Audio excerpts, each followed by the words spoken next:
Hey, hey, hey, ¿qué tal a todos? Mi nombre es Abimelech y tal cual estás viendo en el título, hoy vamos a hablar de la tercera parte de toda esta experiencia en el punto rojo del TEDx. Hoy toca hablar de las sustentaciones, de eso que le va a dar el peso a la charla y que no va a ser meramente como algo que estás conversando tú por allí con sepa Dios quién. Realmente siento que este es el punto que marca el antes y el después de la charla y uno de los puntos que más me voy a llevar marcado a lo largo de la vida. Así que arrancamos.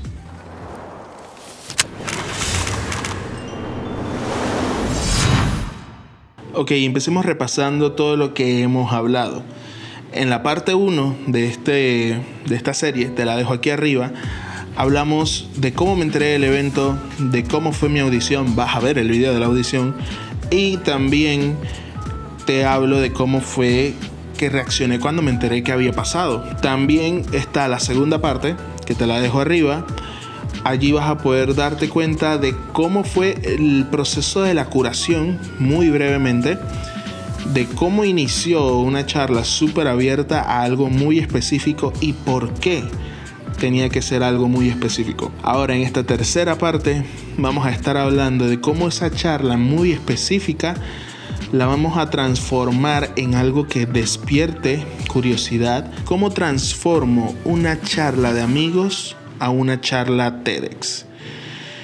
Sustentación. Porque yo te puedo decir a ti misa, te puedo decir 1000 cosas, y si yo no te sustento nada, te estoy dando enteramente mi opinión con respecto a algo, pero no te estoy diciendo si allá afuera hay estudios que respalden mi opinión, si hay investigaciones en curso, si hay algo que diga como, hey, esto es mucho más grande que meramente Abby dice esto porque le da la gana. Ese es el proceso del fact-checking y diría que es tal vez el más estresante y el más prolongado de todos. Este fue un proceso que duró aproximadamente como 3 o 4 meses en ese viene y va, de ir consiguiendo suficiente material de respaldo para que tu charla realmente tenga el peso y el impacto que debe tener. ¿Cómo se consiguen estas cosas? Bueno, esto sí lo puedo contar súper sencillo, y es Internet y libros. El tema aquí es que no lo vas a buscar en Wikipedia, no lo vas a buscar en el rincón del vago, si es que eso existe todavía, ni mucho menos lo vas a buscar en redes sociales. Tienes que buscarlo en publicaciones de fuentes fiables y preferiblemente científicas. Y aquí es donde va lo primero que a mí me saltó en alerta. Si yo no voy a hablar de un tema científico, porque desde el punto A hasta el punto B hasta el punto Z al final, toda mi charla iba relacionada a temas pues de redes sociales. ¿Qué hay de científico en redes sociales? ¿Cómo voy a encontrar algo científico con respecto a las redes sociales en publicaciones y revistas de ciencia? Ese fue el primer shock que tuve, pero de ahí me di cuenta que todo lo que podamos decir, todo lo que podamos objetar, todo lo que podemos someter a un juicio, tiene un respaldo en la ciencia, independientemente de qué tan creativo, qué tan artístico lo consideres. Incluso hay respaldos en la ciencia que te dicen cómo ciertas notas a nivel musical, hablándote, pues causan efectos totalmente diferentes en personas. Así que creo que algo tan artístico como la música, si eso tiene un respaldo científico, básicamente todo lo va a tener. Y para sorpresa mía, en aquel momento conseguí muchas cosas que respaldaban lo que yo quería decir acerca de las redes sociales. Ya te hablé de cómo fue mi tema original y te mencioné que el tema 2.0 hablaba ya de enfocarse en los nichos en redes sociales. Básicamente lo que yo quería decir en esta charla era que las redes sociales, si las quieres usar de manera profesional, si las quieres usar personal, haz lo que te dé la gana. Pero si las quieres llevar de manera profesional, vas a tener que enfocarte en qué es lo que tú ofreces.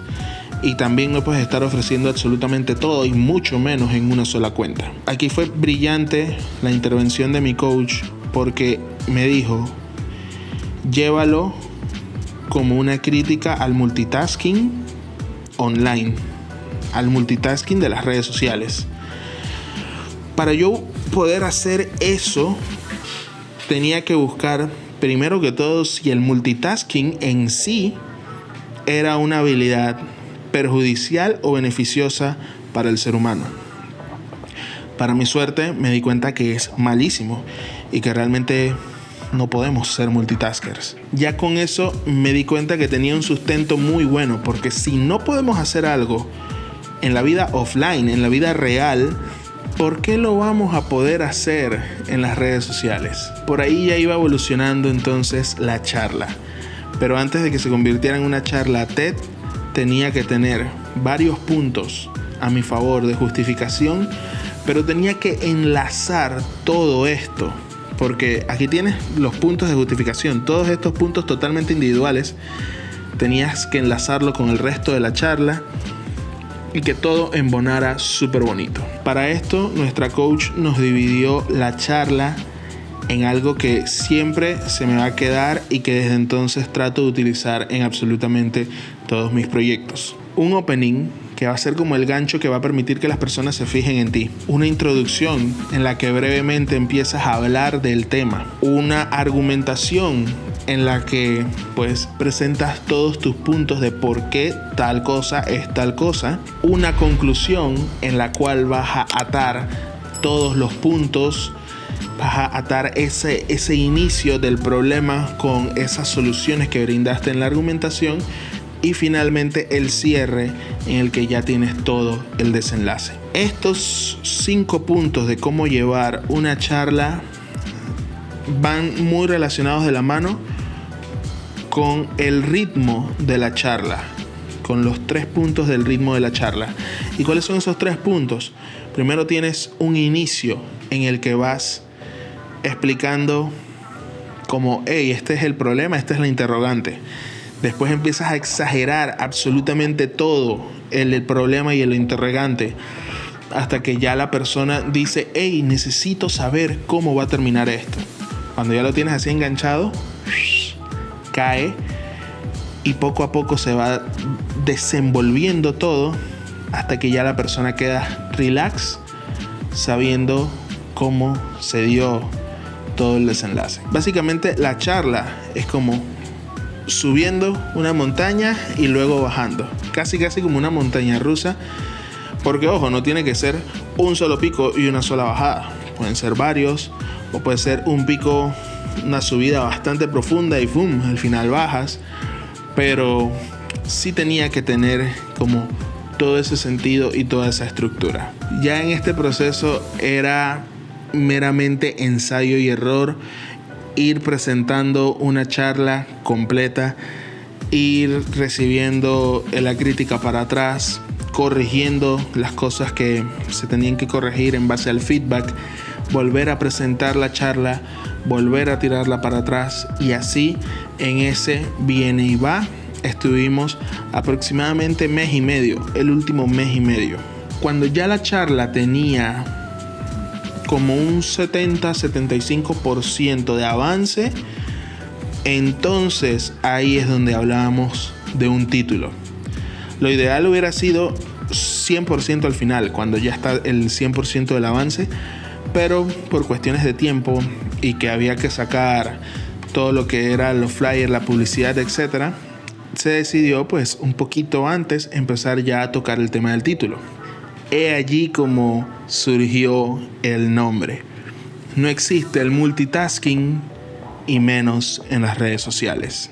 Sí tengo que admitir que el hecho de tener tantos años haciendo videos de YouTube me ayudó muchísimo a sacar ese título de una forma muy rápida, porque estuve pensando todo ese tiempo del título, estuve pensando cómo sería un buen título para que jale personas en YouTube.